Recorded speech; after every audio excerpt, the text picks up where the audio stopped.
6 reasons you're losing your luck. There is a profound and silent tragedy that occurs when a human heart gives too much, without a clear map or a sacred boundary.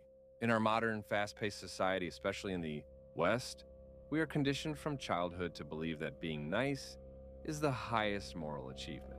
We are taught to be the ones who always say yes, to be the ultimate peacemakers, and to prioritize the comfort of everyone else over our own mental stability. We have been socialized to wear our exhaustion like an invisible badge of honor, secretly believing that the more we deplete ourselves for others, the more enlightened or virtuous we truly are. However, there is an immutable spiritual law that many of us discover only after hitting a wall of burnout. When your kindness flows without discernment, it does not build a bridge of connection. Instead, it creates a massive leak in your soul. Imagine, if you will, the Buddha walking through a lush, vibrant forest at dawn. The morning mist clings to the ancient trees, and the soft, golden light of the rising sun filters through the canopy, creating a sanctuary of absolute peace. A young student whose face is etched with deep weariness and hidden sorrow approaches the master. Master, he speaks with a trembling voice, I have dedicated my life to being a vessel of service. I never turn away a request for help. I give my time to the ungrateful, my energy to the demanding, and my resources to anyone who asks. I thought this was the path to merit. Yet I feel hollow, I feel disrespected and used by the very people I have saved. My luck has vanished and my spirit is dry. Have I misunderstood the meaning of compassion? The Buddha stops walking and turns to face the student with eyes that possess the clarity of a mountain lake. Your heart is noble, the Buddha says softly, but your kindness has become a flood that is drowning your own fertile fields. When you give without boundaries, you are not practicing true compassion. You are practicing a form of self-sabotage. You are handing over the keys to your inner temple to anyone who knocks. And in that act of total surrender, your luck, your vital life, force, your prana begins to evaporate into the void. In Western psychology, we might label this people-pleasing or codependency. But in the spiritual realm, it is a dangerous form of attachment, an attachment to being liked, an attachment to the identity of a savior, or a deep-seated fear of the friction that comes with the word no. We often mistake a lack of boundaries for a surplus of love. But a lake without shores is just a swamp. Today we are going to dive deep into the ancient wisdom of the Buddha to understand why being too nice actually repels the blessings, the opportunities, and the luck that should naturally flow into your life. We will uncover 6 specific reasons why you're overextended. Kindness is causing a catastrophic drain on your spiritual and emotional assets.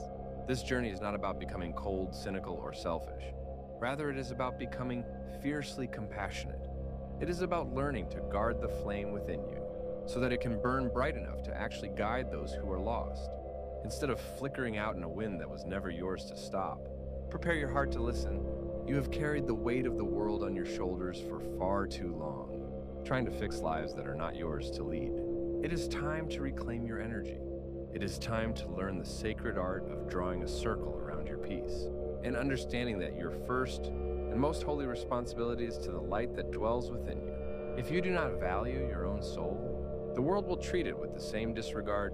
Let us begin the path back to your true power. The very first reason why your vital energy and your luck begin to evaporate into thin air is that you have become a giver without a sacred boundary. In the landscape of modern Western psychology, we often label this person as a people pleaser or someone with a savior complex. But if we look through the ancient lens of the Buddha, we see a much deeper spiritual crisis, the total loss of discernment. When you say yes to every demand, every favor, and every intrusion simply because you fear the temporary discomfort of disappointing another human being, you are not acting out of a reservoir of pure love. You are in fact acting out of a well of deep-seated fear. And fear is a heavy, low-frequency vibration that slowly but surely suffocates the abundance and the natural flow of luck in your life. The Buddha observed the student's trembling hands and reached down to pick up a handful of dry sand from the forest floor. He held his palm wide open, flat and exposed to the elements. Look closely, the master whispered. A sudden gust of wind swept through the trees, and in an instant, every single grain of sand was snatched away, leaving his palm bare and empty. The Buddha then looked into the student's eyes and said, if you keep your soul entirely flat and open to every passing wind of other people's desires, you will never be able to hold on to what is truly precious. To preserve your light, you must know when to close your hand. You must know the wisdom of the no. In our current culture, many of us have been tricked into believing that being a good person is synonymous with being a human doormat for the rest of the world to walk upon. You might tell yourself that by never refusing a request, you are accumulating good karma or spiritual points. However, true karma is never determined by the external act alone.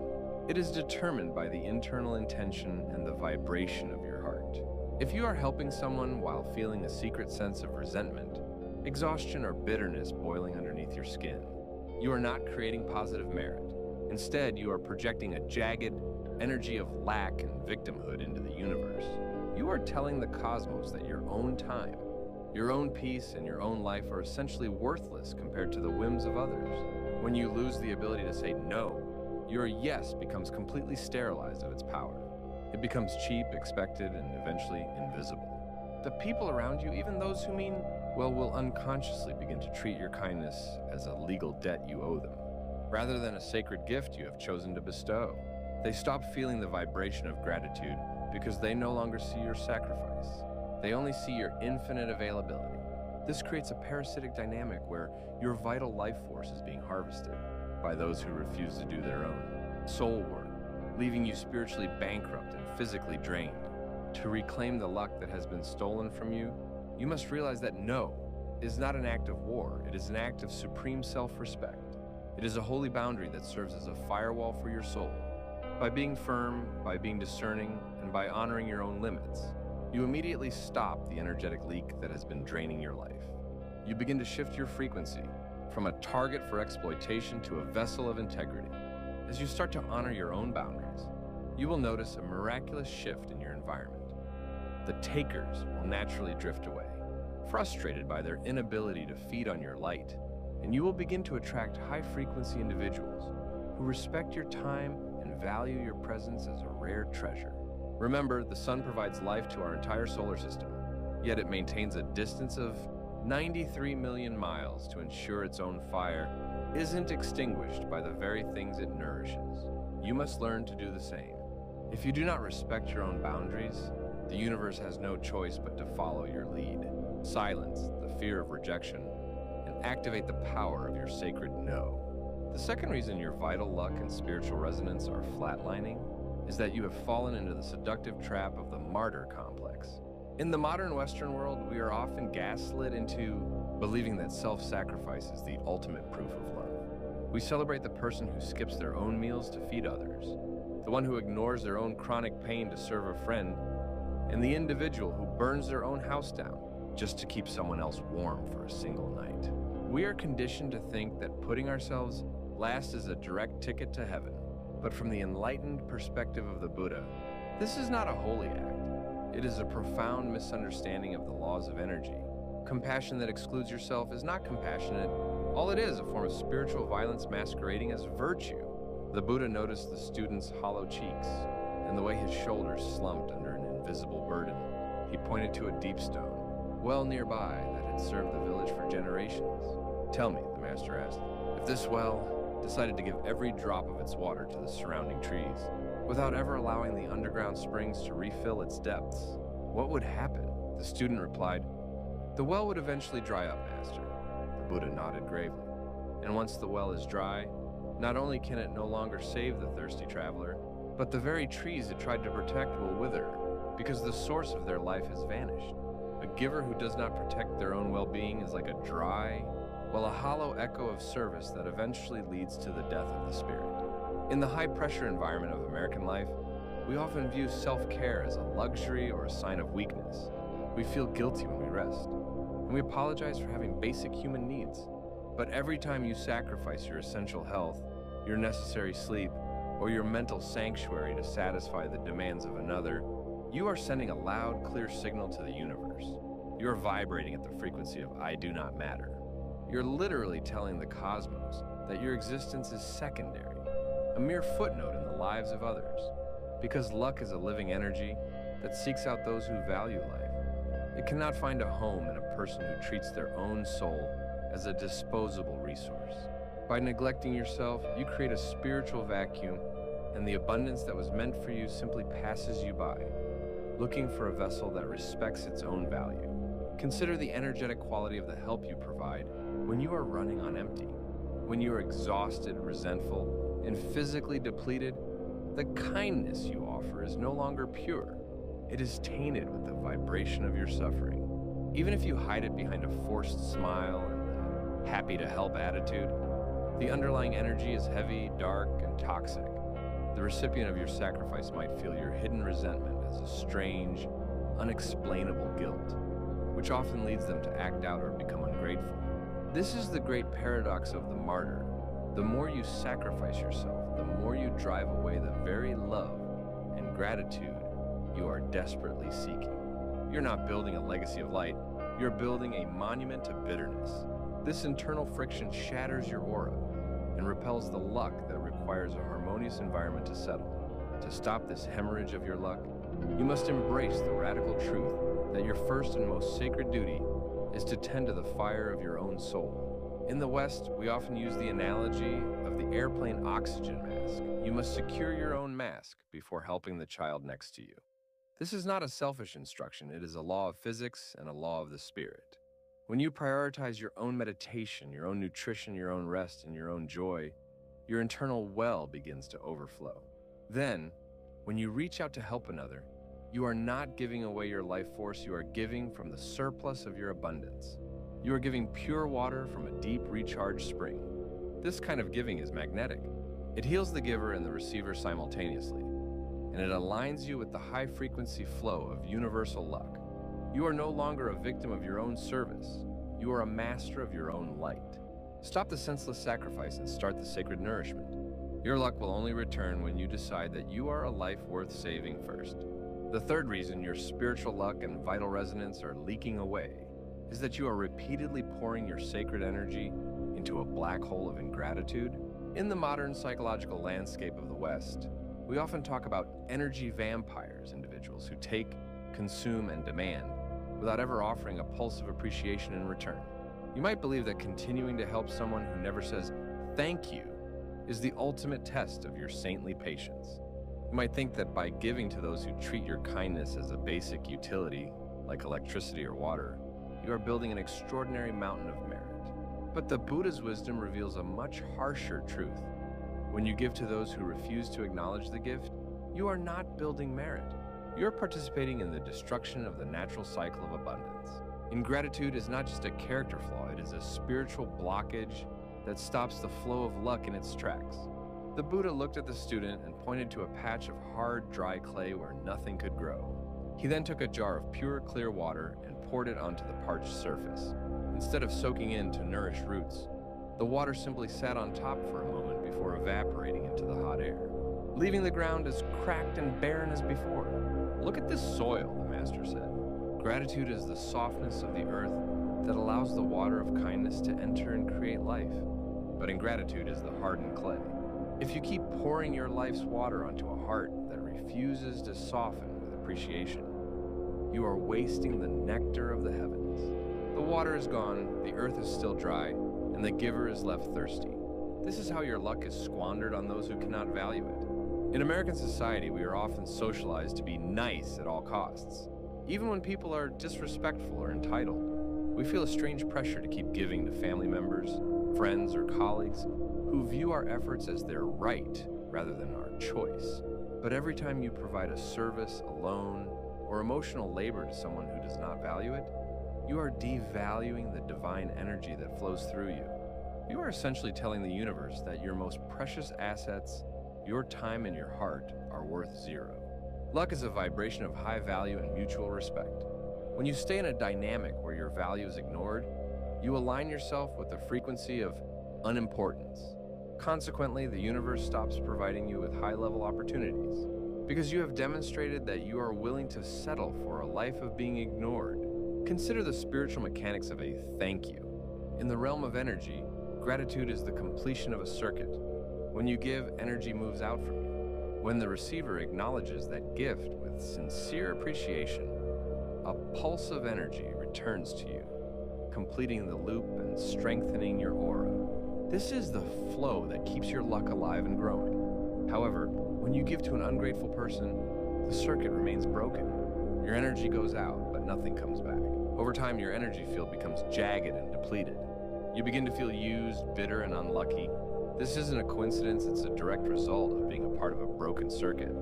You are literally bleeding energy into a void that can never be filled. The ungrateful person acts as an energy leak in your life. And as long as you keep the valve open, your luck will continue to pour out until you are spiritually hollow. To stop this catastrophic drain on your life force, you must learn the sacred discipline of selective giving. This is not about being cold-hearted, it is about being a wise steward of your soul's resources. You must understand that your kindness is a rare and powerful medicine, and it should only be administered to those who are willing to let it heal them. By stepping away from those who take you for granted, you are not being mean. You are simply refusing to participate in a dynamic that harms both of you. When you stop feeding the void, you finally have the energy to give to those who will celebrate your presence and return the vibration of gratitude. This restores the sacred loop. Your luck begins to return because you are finally honoring the value of the energy the universe has entrusted to you. Stop wasting your nectar on hardened clay and start planting your seeds in the fertile soil of those who know how to say thank you. The fourth reason your vital spiritual luck and life force are hemorrhaging is that you are obsessively pouring your energy into people who have no genuine intention of changing. In Western psychology, we call this enabling, the act of supporting someone's dysfunction in a way that prevents them from ever hitting the bottom or feeling the consequences of their own choices. You might believe that your endless patience and your willingness to save them for the 100th time is a sign of your infinite compassion. You might think that if you just give a little more, stay a little longer, or explain a little better, they will finally have that aha moment and transform their lives. But the Buddha's wisdom teaches a profound and difficult lesson. True compassion is not an act of blind rescue. It is a discerning force that knows the difference between a person seeking a path and a person seeking a free ride on your soul. When you waste your light on eyes that refuse to open, you are not being a saint.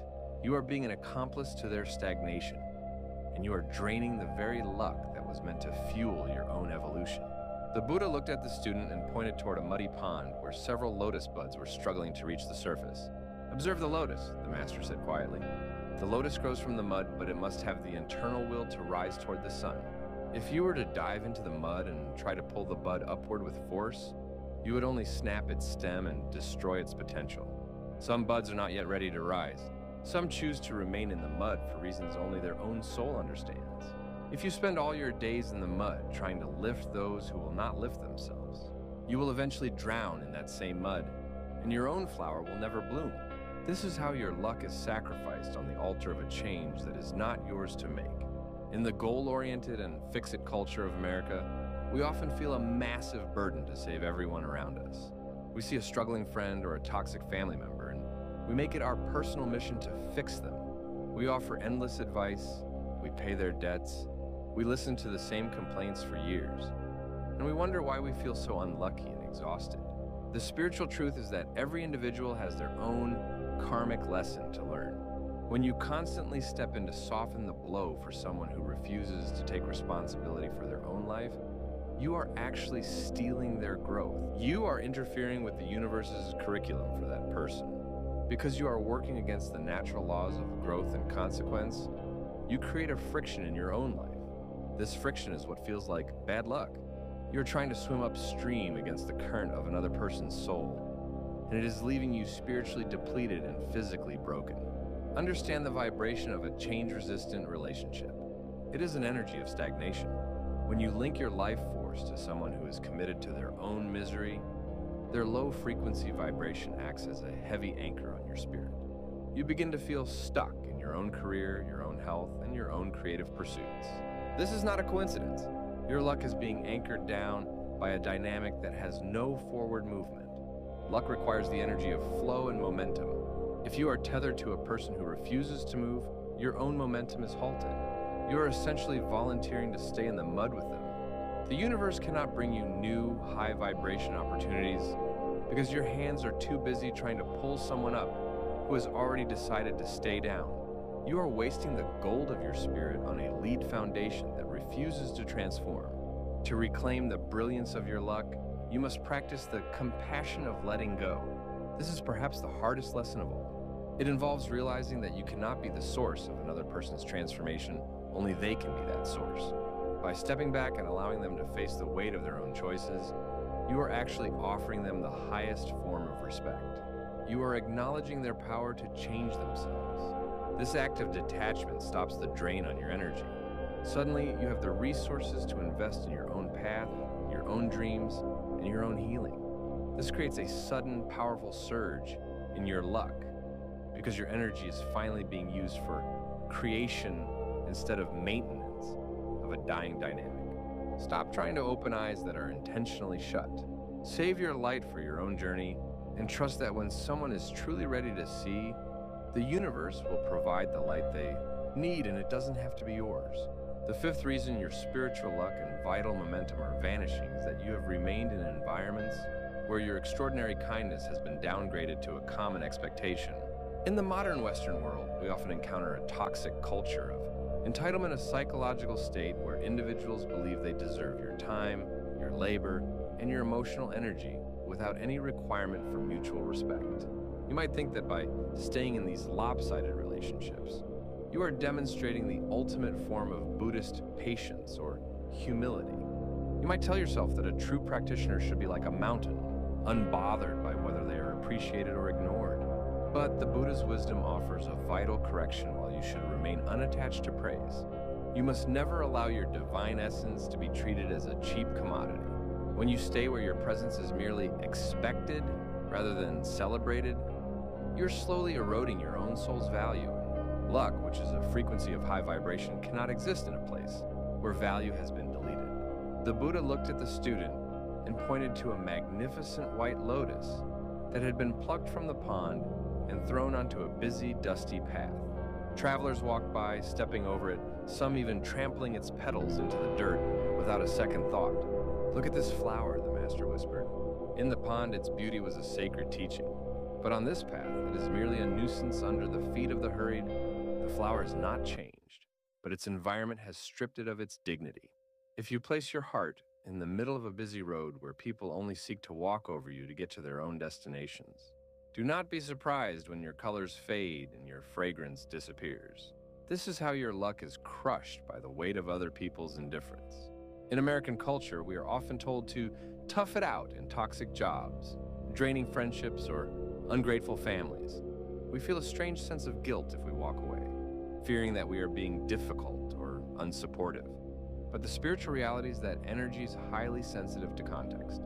Every time you provide a service, a listening ear, or financial sacrifice to someone who views it as a subscription they are entitled to, you are participating in the desecration of your own life force. You are telling the universe that your sacred light is common. Luck is an energy of abundance and appreciation. When you habituate yourself to being treated as a utility, you align your frequency with lack and low value. Consequently, the universe stops sending you the high-frequency miracles you deserve, because you have accepted a reality where your miracles are treated as mundane chores. You are spiritually devaluing your own currency. Consider the vibration of entitlement versus gratitude. Entitlement is a closed loop. It is a heavy, dark energy that takes without reflecting light back. When you give to someone who feels entitled to your help, your energy hits a wall and dies. There is no return, no circulation, and no growth. Over time, this dynamic creates a ghostly void in your life, a feeling that no matter how much you do, it is never enough, and you are never seen. This sense of being invisible is the ultimate luck killer. Luck requires a witness. It requires a space of mutual recognition to flourish. By staying with those who take you for granted, you are effectively hiding your light under a heavy shroud of other people's ego. You are sabotaging the very radiance that attracts positive opportunities into your world. You have become a background character in a story where you were meant to be the illuminated protagonist. To restore the flow of your luck, you must learn the wisdom of departure. You must have the courage to remove your energy from spaces and people that refuse to recognize its sanctity. This is not about being arrogant or demanding a thank you for every small act. It is about spiritual self-respect. It is about realizing that your time on this earth is a limited, sacred resource that must be invested where it can truly grow and inspire. When you walk away from those who treat your kindness as a debt, you immediately liberate a massive amount of stuck energy. Suddenly, your vibrational price goes up. You begin to attract environments where your efforts are met with awe and your presence is viewed as a blessing. This is the dignity of the Buddha. When you honor the value of what you give, the universe has no choice but to honor you in return. Stop being an expected utility and start being the rare blessing you truly are. Your luck will follow your value. The sixth and perhaps most fundamental reason your spiritual luck and vital energy have deserted you is that you have committed the ultimate spiritual error. You have placed everyone else on a pedestal while leaving yourself in the shadows. In our modern Western society, we are often gaslit into believing that humility means self-effacement. We think that to be a spiritual person, we must consider ourselves less important, less worthy, and less deserving than everyone else around us. We have internalized a narrative that says loving ourselves is narcissistic, while neglecting ourselves is saintly. But the Buddha's wisdom reveals a shocking truth: you cannot truly honor the life in others if you are busy desecrating the life within yourself. When you treat yourself as an afterthought, you're not being humble, you're being blind to the Buddha nature that dwells within you. Luck, which is attracted to the frequency of wholeness, simply cannot settle in a soul that is constantly rejecting its own value. The Buddha looked at the student, who was now weeping quietly, and he pointed to the reflection of the golden sun in a clear puddle on the ground. "Tell me," the master asked, "is the reflection of the sun in this small puddle any less sun than the one in the vast ocean?" The student wiped his eyes and replied, "No, master, it is the same light." The Buddha smiled. "Then why do you treat the light within your own heart as if it were a cheap candle, while bowing to the light in others as if it were the sun itself? By putting yourself last, you are not being a servant of the world. You are being an enemy to the truth. You are telling the universe that the masterpiece it created, which is you, is a failure. This is the greatest blockage to the flow of luck.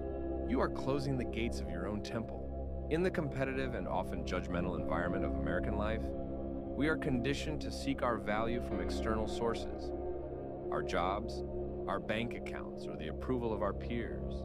We become approval junkies, giving away our power and our peace just to hear someone else say, "We are good."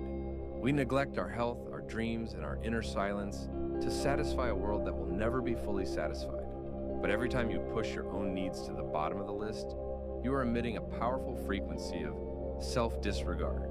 The universe, which functions like a perfect mirror, simply reflects that disregard back to you. This is why you feel unlucky. You are attracting situations and people that treat you with the same lack of respect that you show yourself. You have become the architect of your own misfortune by refusing to be the guardian of your own worth. Understand the vibration of self-honor. It is the highest frequency a human being can attain. It is the realization that you are a sacred expression of the universe, and therefore, you have a holy obligation to care for your vessel. When you treat yourself with the same tenderness you would show a wounded child, you stop being a spiritual beggar and start being a spiritual sovereign. Your energy field, which was once leaking and jagged, becomes solid and radiant. This radiance is what people call luck. It is the natural magnetism of a person who is at peace with their own existence. When you stop putting yourself last, you stop the internal war. And when the war inside ends, the universe can finally deliver the peace and prosperity that have been waiting at your door. You don't get what you want in this life, you get what you vibrate. If you vibrate unimportant, that is exactly what life will give you. To reclaim your stolen luck, you must perform the most radical act of all. You must move yourself to the front of the line. This is not about being a diva or being selfish in the egoic sense. It is about self-stewardship. It is about deciding that your rest is non-negotiable. Your joy is a priority, and your boundaries are sacred. By honoring yourself, you're actually honoring the source that created you. This shift in perspective immediately changes your karmic gravity. You begin to attract abundance because you have finally become a person who knows how to hold it. You are no longer a dry, cracked well. You're a deep, shimmering lake that reflects the full glory of the heavens. Luck does not happen to you, luck is a response to you. The moment you decide that you are a Buddha worthy of your own compassion, the world will have no choice but to agree. Stop being your own last priority and start being your own greatest light. We have traveled today through the landscapes of the heart and the shadows of our own kindness. We have uncovered the 6 hidden leaks where your vital energy, your luck, and your spiritual radiance have been escaping. But as we bring this reflection to a close, I want you to take a deep, conscious breath and realize one final, liberating truth. The energy you have lost was never truly gone. It was simply misplaced. In the economy of the spirit, nothing is ever truly destroyed. It is only waiting for the master to call it back home. Today is the day you call your power back from the people who didn't value it, from the situations that drained it, and from the old false belief that you had to suffer in order to be good. The Buddha and his students sat in silence as the sun began its slow descent, painting the sky in strokes of deep violet and burning orange. The student, who had been weeping now, sat with a straight back, his eyes reflecting a new kind of inner fire. The Buddha spoke one last time, his voice carrying the weight of the entire universe. To be a light to the world, the master said, you must first be a lamp unto yourself. Do not seek the source of your luck in the hands of others. Do not wait for the ungrateful to say thank you before you feel worthy. And do not wait for the world to give you permission to exist. Your worth was decided the moment the stars were born, and it is not subject to the approval of any human being. Go now, and walk with the dignity of one who knows they are the king of their own inner kingdom. In our fast-paced, outward-looking American life, we are often terrified of the silence that comes with setting boundaries. We fear that if we stop giving, we will be alone. We fear that if we start honoring ourselves, we will be judged. But I promise you this, the moment you stop the leak of your energy, the universe will rush in to fill that space with high-vibration miracles. You will find that you are no longer attracting takers, but builders. You will find that opportunities no longer pass you by, but find their way to your doorstep. This is the real secret of luck. It is not a random roll of the dice. It is a spiritual alignment. It is the natural consequence of a person who has finally decided to stand in their own truth. I want you to look at your life not as a series of failures in kindness, but as a sacred apprenticeship in wisdom. Every person who took you for granted was a teacher showing you where your boundaries were missing. Every time you felt exhausted was a signal from your soul that you were drifting too far from your own center. Forgive your younger self for giving too much. Forgive yourself for not knowing how to say no. Those experiences were the fertilizer for the lotus that is blooming within you right now. You are not used up. You are not unlucky. You are simply a masterpiece in the making, and you have just learned how to protect the canvas. As you turn off this video and return to your world, carry this stillness with you. Let your home be a sanctuary of self-respect. Let your interactions be seasoned with the salt of discernment. And most importantly, let the first person you offer compassion to every morning be the one you see in the mirror. You are the Buddha of your own life. You are the source of the light you have been seeking in others. By guarding your energy and honoring your worth, you are not just helping yourself, you are raising the frequency of the entire world. When one person stands in their own dignity, they give everyone else permission to do the same. This is your true mission. This is your ultimate blessing. May your heart be a fortress of peace. May your mind be a clear sky. And may you always remember that the most sacred yes you will ever speak is the one you say to your own soul. The luck you have been searching for has been within you all along, waiting for you to recognize it. Go now and live as if you are the most precious thing in the universe, because you are. Peace be with you on your journey home.